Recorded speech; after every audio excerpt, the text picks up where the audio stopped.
When we decided to do the show of Jesus going to Israel, that was one of the first ideas that the Lord put on my heart.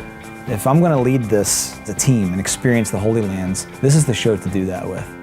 The purpose of this trip was to inspire our design team and some of our story team members in the life of Jesus, but ultimately in what the land of the Bible is.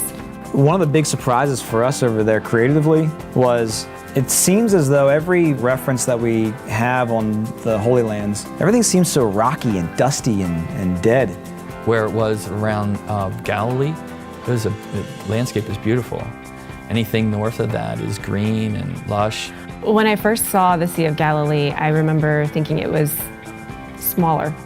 I didn't expect to see the other side.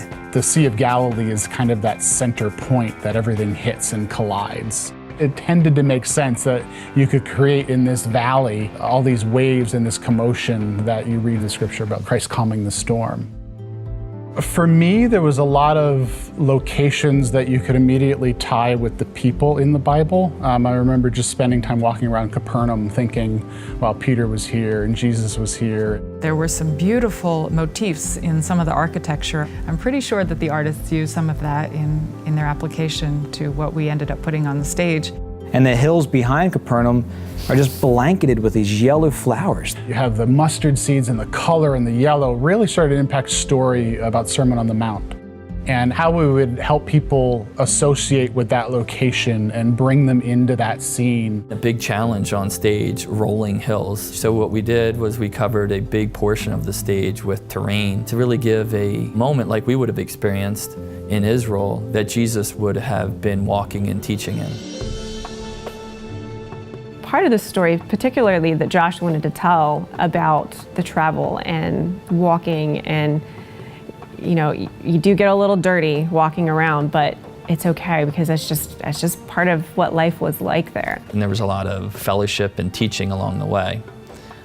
Try to reflect that in the story. When I look at the show that we've designed, I'm transported back to Israel through the things that we have designed there. And one of those places is the Garden of Gethsemane. Yeah, we have created some beautiful olive trees. You know, when you look at an olive press being worked and all the ropes tightening around those olives and just squeezing every ounce of oil from that, and you think about Jesus, the Son of Man, just being pressed like an olive press in Gethsemane, which means olive press. We patterned the set piece, we're actually calling it the Garden Tomb, after that location. And you'll see there's beautiful greenery there because we wanted it to feel as though it's a place of hope and life. I think we achieved the goal in creating those experiences together and then being able to follow up on it, coming back and having the conversations around what we experienced together, then impacted story and design. When you're experiencing that land, it teaches you so much about the Bible. That was so important for us because we want to bring the Bible to life here, for our design team members and our story team members to experience that actual location. I think it has greatly impacted our shows here, and it's just going to continue to influence our shows in the future.